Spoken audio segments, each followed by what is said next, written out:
Good morning, YouTube. All right, we love roast beef, but have you seen the prices lately? Man, it would kill you or make you take out a mortgage. What if I could show you how to get a super inexpensive cut, do it super fast, and then walk away, and you have something that is delicious and tender and every bit as good as the high-end stuff? Well, I'm gonna show you how. All right, let's cook, y'all. We got a family to feed.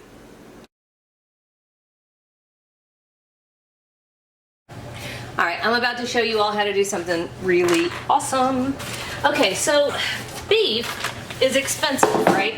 And if you go to buy really high-end cuts, you're gonna pay $8 to $16 a pound just to get a really good steak or a really decent roast. Well, several different cuts have come out recently in the past few years. Cuts that you really didn't used to see very often. I think they were simply turned into ground beef.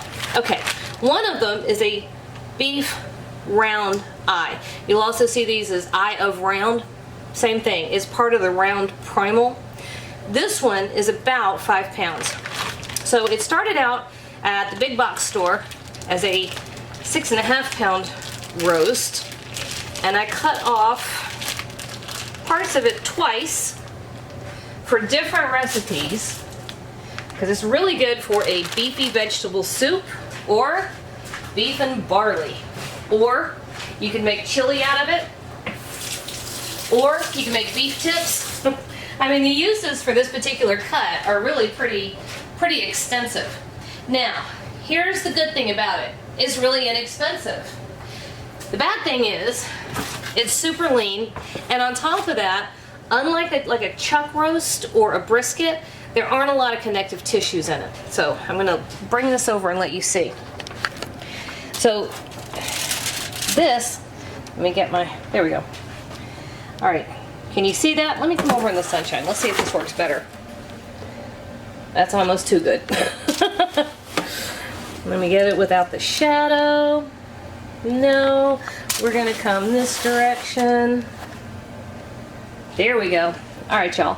So you see that? You see the little tiny bit of marbling here? And here. That's it. That's all there is.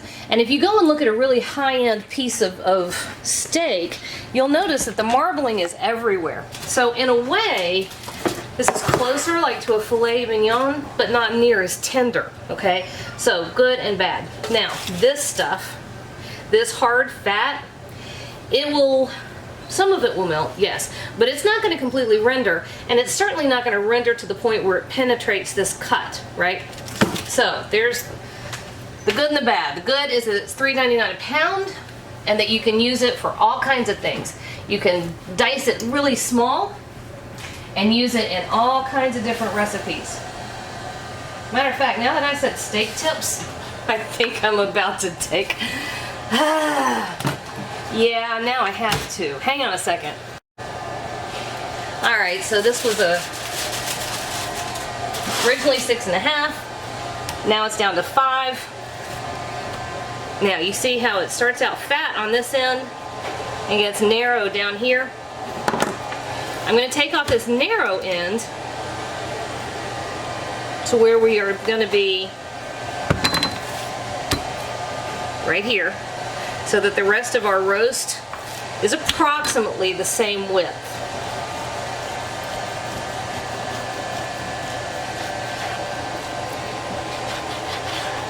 This is going to become steak tips and gravy. This is now even in size, okay? All right, back in our pan. This comes over here, so I'm going to deal with him in a minute. All right. So, we're going to do something really strange to this roast. I've done several roasts where I start out at a pretty high temperature and turn it way down to let it finish. I'm going to do the same thing here. But more than that, now about 1.5 tablespoons of kosher salt, y'all. Be very generous with the kosher salt. And we're going to do all sides. So I posted a recipe on how to do a sirloin tip roast which is actually one of my favorite cuts. All right, here comes my robot. Hold on a minute, let me turn him off. So he runs around my house and it gets lost for days and I can't find it. And then as soon as I start to shoot a video, it shows up. So we call it Mo, after the one on Wall-E. All right, black pepper. So generous with kosher salt. We're nice and generous with black pepper. A good 2 teaspoons.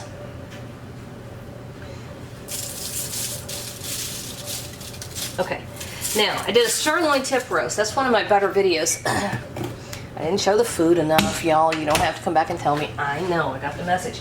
And a couple different people told me about this method, which I didn't try for a while. I ended up finally trying, and I love it. So here's what we're gonna do. And it sounds a little crazy, but trust me. The oven is preheated to 500 degrees. And yes, I meant 500. Here is my scale. So I'm going to zero out my pan. Zero out. My roast is now just over 3 pounds, 3.12. So that means 21 minutes. How do I know that? Well, we're going to give it 7 minutes a pound. And here's what I mean. I guess I cut off a little more than I expected, but I'm glad I measured. All right. We're starting out at 500 degrees. As soon as we put this in the oven, we're going to set a timer for about 22 degrees. So that's 7 minutes per pound plus an extra minute for how much we went over. You see what I mean? So if you have a 4 pound roast, 7 minutes per pound will be 28 minutes. If you have a 5 pound roast, 7 minutes per pound would be 35 minutes. You see what I mean? Okay, so we start out with a 500 degree oven. As soon as it goes in, we drop the temperature to 475 and we set a timer. This timer is going to be 22 minutes. That's 7 minutes per pound no. God, my math got sideways.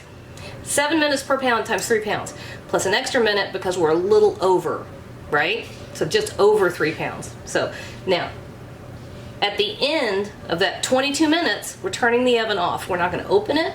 We're not going to check it. We're not going to look at it. We're going to walk away until the interior temperature of our roast hits 135 degrees because we like it more to the rare side. I think it's probably going to be just over 2 hours for that to happen, but we're going to let our thermometer tell us for sure. So right now the interior temperature of our roast is 39 degrees, and I'm coming way down here to set us for 135.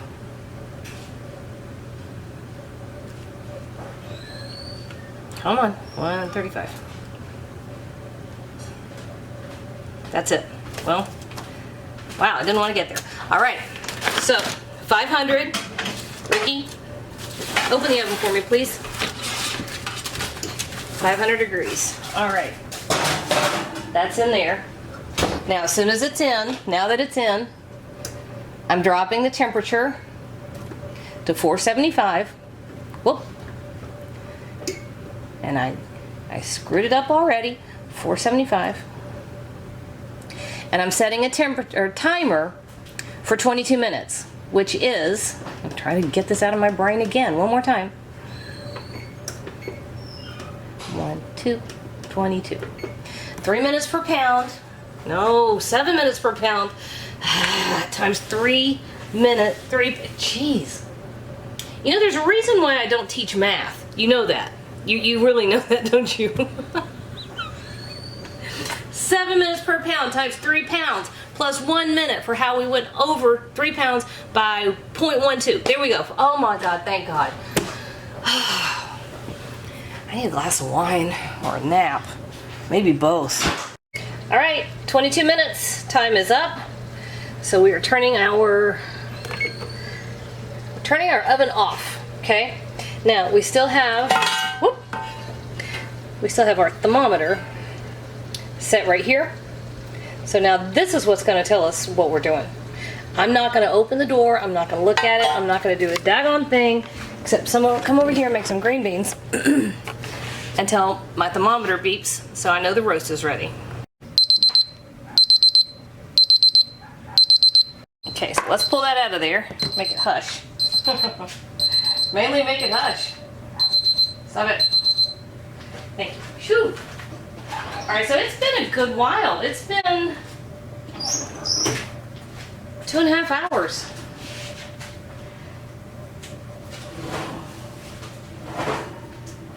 Alright. Let me see if I can get over this way.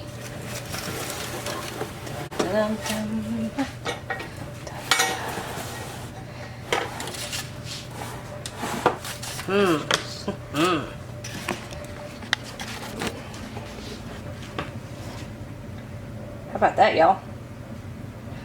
Hey, give me just a second to get some dishes out of the way, and then we're going to cut that open and take a look. Okie dokie. We are ready.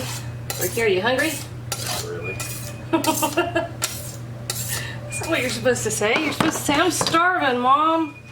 And boy, that smells good. Actually, it's for dinner tonight, so good. Don't eat it. All right.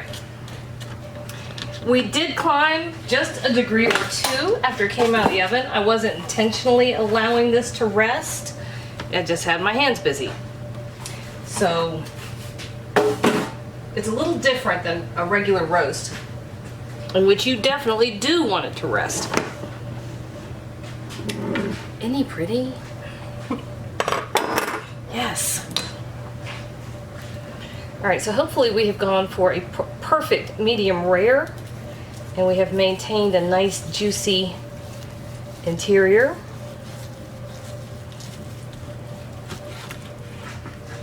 Ooh, nice and pink.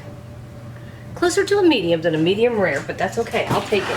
I'm not gonna cut it further down in here where it probably is more pink, just because I don't want it to dry out before I serve it for dinner.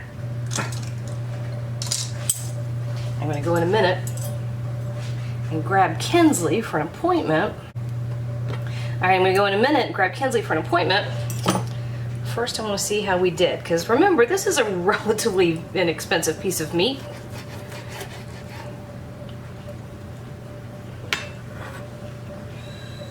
Wow. Sure doesn't taste like it. Alright, this is what I love about this method. You've taken something that is pretty inexpensive, you've made it taste like it costs a lot more money and took a lot more effort. Wow. I especially like the part about this one where you turn the oven off and leave. That's my kind of cooking, y'all. Alright. I have round. You want one, and you want to cook it this way. That is perfect.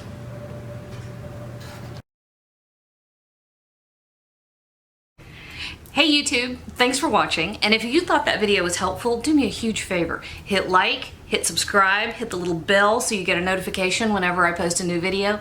And if you have a second, hop on over to Patreon and check out how to support my channel even more. Again, thanks for watching.